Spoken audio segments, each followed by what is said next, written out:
नमस्कार दोस्तों, आज हम बात करेंगे एक ऐसे नेचुरल फिनोमिनन की जो दुनिया के वेदर को डायरेक्टली अफेक्ट करता है, ला नीना।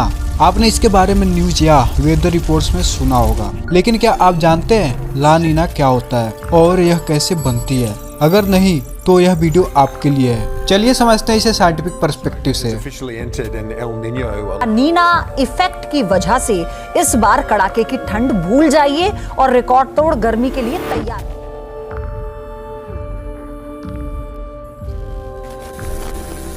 ला नीना एक स्पेनिश टर्म है जिसका मतलब है द लिटिल गर्ल। यह एक क्लाइमेट पैटर्न है जो पैसिफिक ओशियन के टेम्परेचर और हवा के प्रेशर के अनयूजुअल चेंजेस की वजह से होता है। यह फिनोमिनन तब होता है जब पैसिफिक ओशियन के सेंट्रल और ईस्टर्न पार्ट्स में सरफेस वाटर का टेम्परेचर नॉर्मल से काफी ठंडा हो जाता है। ला नीना एल नीनो से बिल्कुल अपोजिट है, जिसमें वाटर टेम्परेचर अनयूजुअली वार्म हो जाता है। ला नीना का असर पूरी दुनिया के वेदर पैटर्न पर होता है। कुछ जगह बारिश और तूफान बढ़ जाता है तो कहीं सूखा और गर्मी काफी ज्यादा हो जाता है। ला नीना का फॉर्मेशन समझने के लिए हमें ENSO साइकिल को समझना होगा। ENSO का फुल फॉर्म है एल नीनो साउथर्न ऑसिलेशन। यह पैसिफिक ओशियन और एटमॉस्फेयर के बीच के इंटरेक्शन को डिस्क्राइब करता है। ला नीना एक कॉम्प्लेक्स प्रोसेस है जो पैसिफिक ओशियन और एटमॉस्फेयर के इंटरेक्शन से होता है। इसे समझने के लिए हमें पहले नॉर्मल ओकेनिक और एटमॉस्फेयर कंडीशंस का आइडिया होना जरूरी है। चलिए इस प्रोसेस को स्टेप बाय स्टेप डिटेल में समझते हैं। पैसिफिक ओशियन का इक्वेटोरियल रीजन दो मेन पार्ट्स में डिवाइड है। पहला है ईस्टर्न पैसिफिक जो ऑस्ट्रेलिया और साउथ ईस्ट एशिया के पास है।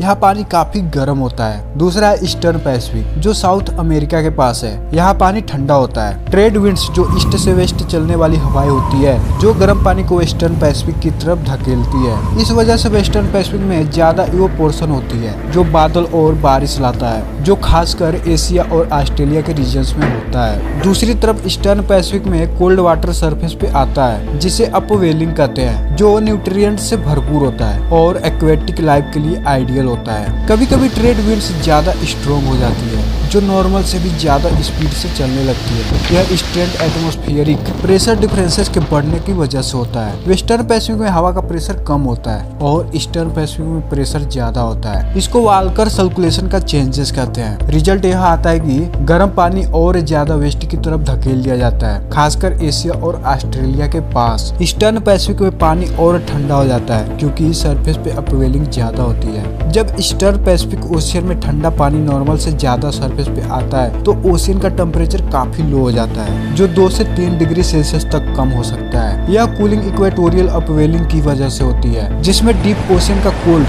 न्यूट्रिएंट रिच वाटर सरफेस पे आ जाता है। यह कूलिंग ट्रेड विंड्स के साथ मिलकर एटमॉस्फेयर को भी अफेक्ट करता है और पूरी दुनिया के वेदर सिस्टम में चेंजेस लाता है। ला नीना की वजह से ओशियन और एटमॉस्फेयर के बीच एक फीडबैक लूप बन जाता है जो दुनिया के अलग अलग रीजन्स के वेदर को डायरेक्टली इम्पेक्ट करता है। एशिया और ऑस्ट्रेलिया के पास वार्म वाटर और ज्यादा मॉइस्चराइज के साथ स्ट्रॉन्ग ट्रेड विंड्स इस रीजन में हैवी रेनफॉल और फ्रूट्स लाते हैं। मानसून ज्यादा एक्टिव हो जाता है जो इंडिया जैसे देशों में ज्यादा बारिश का कारण बनता है। और साउथ अमेरिका की बात करें तो ठंडा पानी और ज्यादा अपवेलिंग की वजह से इन रीजन्स में ड्राउट और ड्राई कंडीशन देखने को मिलती है। ग्लोबल इम्पैक्ट की बात करें तो ला नीना के कारण वाल्कर सर्कुलेशन और जेट स्ट्रीम भी शिफ्ट हो जाती है। इसका असर नॉर्थ अमेरिका, यूरोप और अफ्रीका के वेदर पैटर्न्स पर भी पड़ता है। ला नीना काफी दिन तक चल सकता है, कभी कभी 9 महीने से लेकर 2 साल तक। यह तब तक रहता है जब तक ओशियन और एटमॉस्फेयर का सिस्टम नॉर्मल बैलेंस में वापस नहीं आता। ला नीना का प्रोसेस एक डेलिकेट बैलेंस पर डिपेंड करता है जो पैसिफिक ओशियन के पानी और हवा के प्रेशर के बीच होता है। स्ट्रॉन्ग ट्रेड विंड्स और ओशियन सरफेस टेम्परेचर से अनयूजुअल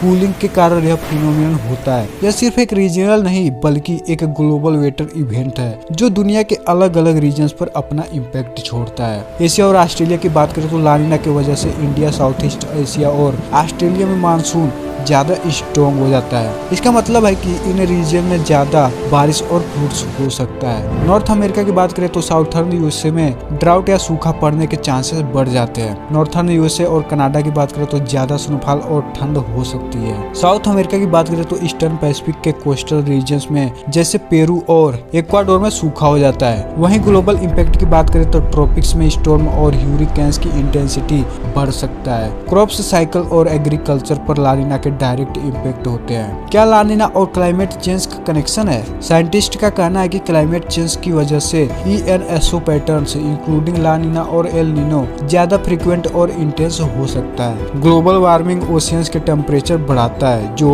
इन फिनोमेनन को एम्पलीफाई कर सकता है। दोस्तों, यह थी लानिना के बारे में डिटेल्ड साइंटिफिक एक्सप्लेनेशन। अब आपको समझ आ गया होगा कि यह नेचुरल फिनोमेनन क्या है, कैसे बनता है और दुनिया के वेदर पर इसका क्या इम्पैक्ट होता है। अगर आपको यह वीडियो पसंद आई हो तो लाइक और शेयर जरूर करें और ऐसे ही इंफॉर्मेटिव कंटेंट के लिए हमारे चैनल को सब्सक्राइब करना मत भूलें। मिलते हैं अगले वीडियो में।